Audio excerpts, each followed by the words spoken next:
So let's get into. I want to jump right into it a little bit with the Afeni celebration that's coming up. Speak on the celebration and what you want to achieve with it, and about Afeni in general. Obviously, well, maybe not obviously, but people may or may not know that you were on trial with her um, as one of the Panther 21. Speak on that and her as well.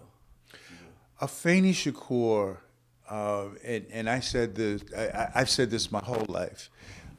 So this is not just because she has passed away and has joined the ancestors, is the strongest black woman I ever knew, and the most beautiful black woman I ever knew. And in terms of her spirit, her presence, what she stood for.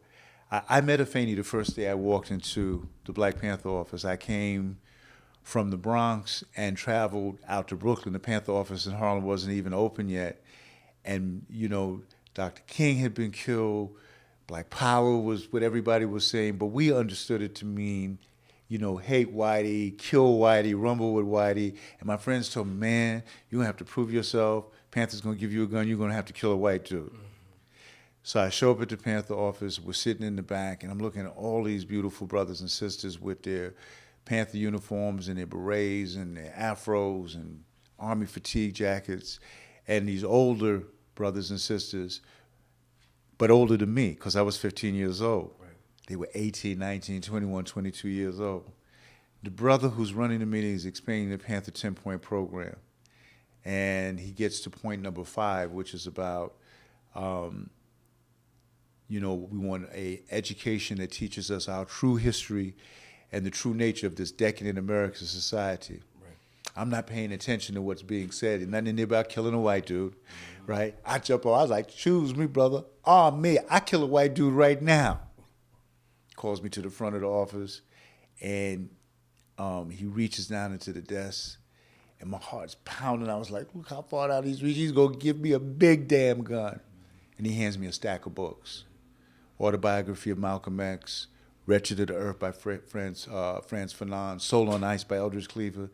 And I'm thinking, this must be a trick. He's putting me to the test. I said, excuse me, brother, I thought you were going to arm me. He said, excuse me, young brother, I just did. Right.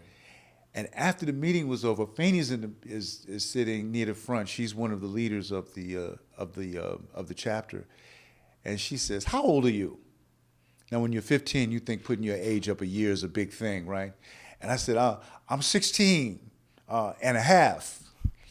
And she said, you look like you're about 13, 14 years old. Go home. And I was like, no, I want to be a Black Panther. She said, I'm telling you to go home. And I was ducking her and refused to go. And she says, okay, then, I'm going to keep my eye on you.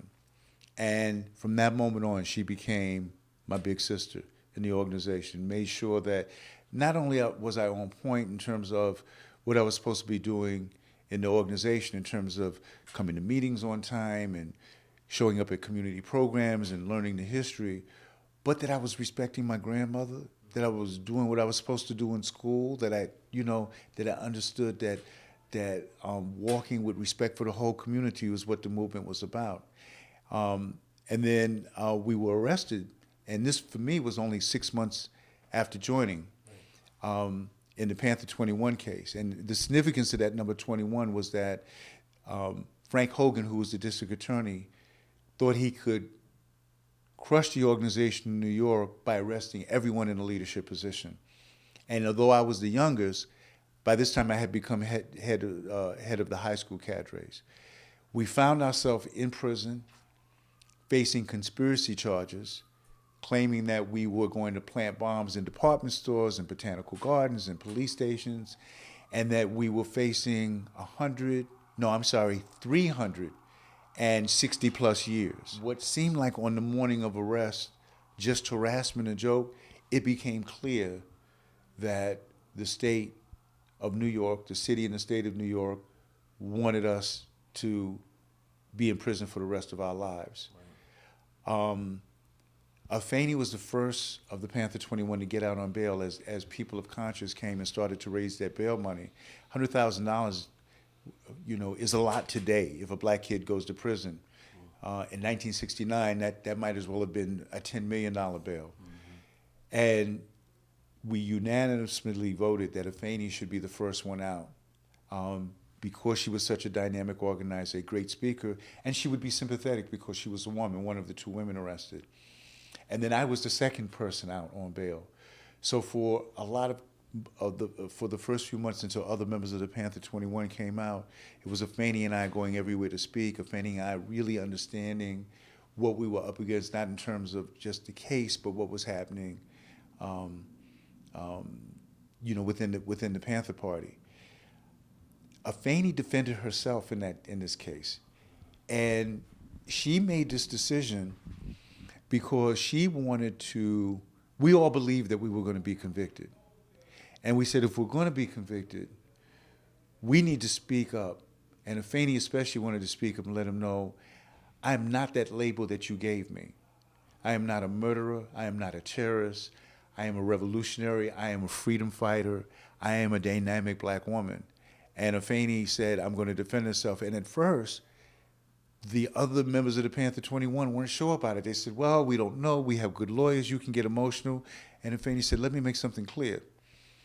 I'm the one that has to do this 360 years. This is not a group decision because I have to do this. It turned out to be one of the things I believe that one of the reasons, if not the reason, that we won the trial. Because Afeni's opening statement to the jury, her closing statement to the jury, the way she cross-examined witnesses, especially one of the undercover cops that had infiltrated the Panther Party, really exposed what was going on and really humanized who we were to those 12 men and women that were sitting on the jury. Amazing. Talk about the celebration itself. What do you have planned as one of the organizers? So the celebration, we felt it was important to recognize Afeni here in New York, where she had touched so many lives. I want to talk about the celebration for a moment, but briefly, I think a lot of people when they hear the name Afeni Shakur, it's kind of Black Panther, drug addict, Tupac's mother. And that's kind of what it is. In between those hyphens was a woman who did tremendous good in the community. So in the Black Panther Party, not only in terms of mentoring and educating young Panthers like myself, Afeni led the fight for housing. Many tenants that came into the Panther office kept their homes because Afeni would go visit and show them how to organize their buildings and show them how to resist. She worked in hospitals, Lincoln Hospital and Harlem Hospital. Afeni led the fight and would help organize healthcare workers, progressive doctors, nurses, patients, to take over hospitals, to open free clinics. The Patient Bill of Rights that's on every hospital wall. The first Patient Bill of Rights was written by Panthers, Young Lords, and progressive healthcare workers. Afeni was at the center of that. And after the Black Panther Party, she developed tremendous legal skills as a result of defending herself. She worked for a place called South Bronx Legal Services. Afeni worked side by side with lawyers and community people, and again, helped hundreds, if not thousands, of people keep their homes, helped people that had criminal cases. She was amazing at that work that she continued to do throughout her life in terms of doing that. So, when we see this depiction and just picture a woman who was a Panther and then fell into drug addiction. And I have to say this, and I've been saying this in interviews, and it's been raising the eyebrows. I knew Afeni during those years when she was using drugs. She was more alert, more focused, and sharper than most people are sober. It's not even that during those years she just curled up in a ball and she was just like in a zombie-like state. She was, as a lot of us were, dealing with the pain of knowing that fellow Panthers had been killed, that people were in prison, that families had been torn apart, that we had been torn from our children, and they're now trying to heal and deal with that. Now we recognize it as post-traumatic stress, and we recognize that that you don't have to have served in Vietnam or Afghanistan to have post-traumatic stress. growing up in the black community is a state of war. And certainly organizing in the black community as a member of the Black Panther Party is a state of war. And people had to self-counsel, self-medicate and get through it as they can. When the call came, I'm talking about the life call, though, for Afeni to understand that she needed to stand for her children, needed to be there for Tupac and Shakur. She did what she had to do in terms of whatever drug problems were happening and became that woman that stood tall for them in life and in death. So the celebration is to recognize all of that. So that's why we're calling it a reflection and celebration of the life of Afeni Shakur. And it's going to happen on Saturday, June 18th, which is the day before Father's Day, but also Juneteenth weekend, and appropriate in that sense. And it's going to be at the House of the Lord Church in Brooklyn, which is located at 415 Atlantic Avenue. And the pastor of that church is Reverend Daughtry. And he is one of we call him the movement minister, or the minister for the movement. He has been on the battleground from the civil rights movement through the Black Power movement, through the anti-war, anti-apartheid, Black Lives Matters. You know, Pastor Daughtry has been there. And that's where Afeni was a member, and where she and Tupac and Shakur attended church when they lived in New York. So we felt it real appropriate to have the celebration of her life there. That's funny. Most people don't realize Tupac was born in New York and, you know, migrated to Baltimore and then made it to Cali. I find that interesting. Obviously he represented the West Coast so much, but a lot of people don't really understand sort of the pathway, you know, that he took.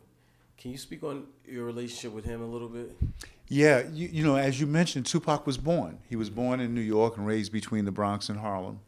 He was there, you know, when Afeni would be at those rallies, when Afeni would be going into those buildings to help tenants save their, you know, their homes, at those anti-apartheid rallies, at those political prisoner rallies, and for people who don't understand what that term means, in the Panthers we would say politics is war without bloodshed, a form of reserving contradiction. War is politics with bloodshed. So our lives are a political struggle. We're talking about revolutionary politics, and a system that is kind of using every weapon that they can to exploit and to oppress us. And so we talked about being politically educated, being aware of what was going on. So Tupac grew up being politically educated.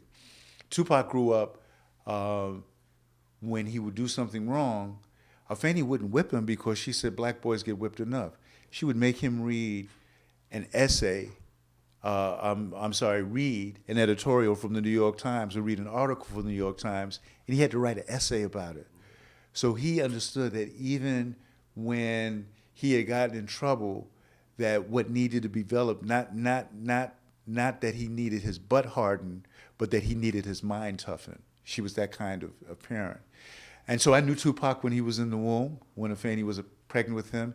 In fact, you know, you have to see the image of Afeni in the later stages of that Panther 21 trial, questioning this undercover cop who was this muscular, arrogant guy, you know, that was trying to put us away for life, and her destroying him on the witness stand. She's 8 months pregnant with Tupac.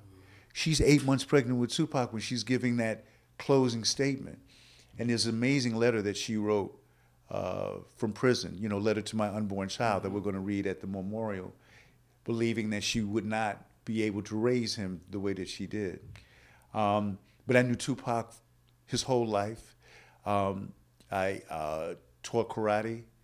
Then I had a dojo both in Brooklyn and Harlem. So Tupac would come to class and would study karate.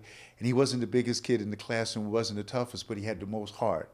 You know, he's one that if somebody hit him and he got a bloody nose, you had to pull him off the floor in order to, you know, to put some paper towels or tissue to his nose because he wanted to keep going. And so we had a really close relationship. And Tupac was a child of the movement in the sense that he understood what was going on and what his mother had fought for, what Mutulu, had fought for, and what was going on. There was something called the New African Black Panther Party that he was a young leader of. So he was speaking about political prisoners. When he started rapping, was rapping about safe sex. When he moved to Baltimore and he was MC in New York, he was handing out condoms at the party and talking about how people needed to be proud and needed to be safe sex. And so, Tupac says it himself, and I quote this in a book. I wrote a book about Tupac called Tupac Legacy. I never had a criminal record until I had a record deal. So it's part of that culture that gets, that you get caught up in, and it's part of guilt by association, because someone like Tupac didn't forget where he came from, didn't forget who kind of took care of him when the men who were around, whether it was from the New African movement or from the Black Panther Party, were either dead or in jail or on the run. There was those brothers on the street. Tupac didn't forget that. And I like to talk about that in the context of what's happening in New York and around the country with gang takedowns. We'll see on the news like the mayor and the police commissioner celebrating the fact, that they went into the Grand Houses or another housing project and we arrested 100 gang members.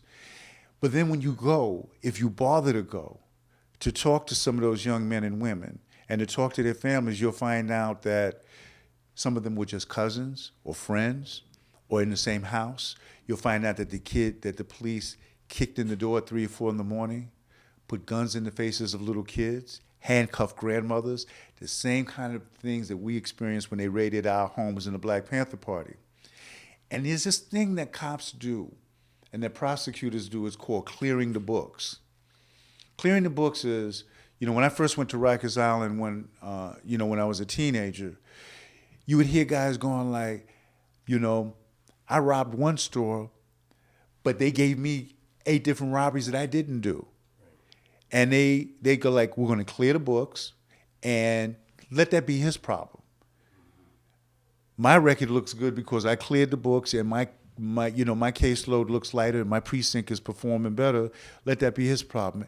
And of course, that's a problem because he can't afford bail, because you can't afford a lawyer, right, that's going to investigate. You can't afford bail to come out and kind of prepare your case and to do whatever. So a lot of clearing the books are happening. A lot of, moving, what you call this undesirable element out the community is happening. And again, it's no accident that as we see certain neighborhoods and blocks get cleared out in the interest of being safer, that these are the buildings that are getting rehabbed, gentrified, and just doing it. So, in the same way that we talk about slavery as a business, and I learned this as a young Panther, don't just think it was because they hated black people, right? There was money to be made, millions and millions of dollars to be made.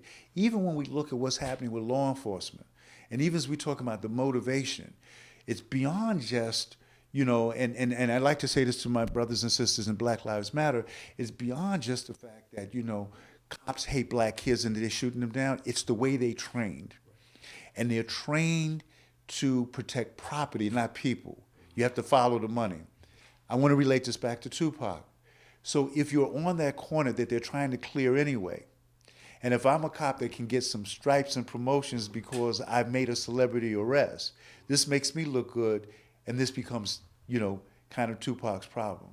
But even when those arrests were happening, even when all that was happening, if you talk to Tupac about what was going on in the community, and people can say, how can he make one record, that, like I Get Around, but then do Brenda's Got a Baby and Dear Mama? Because he was that. Because he was a sum total of everything. And he was as passionate about what was happening and what he observed on the street as he was about being raised in the movement.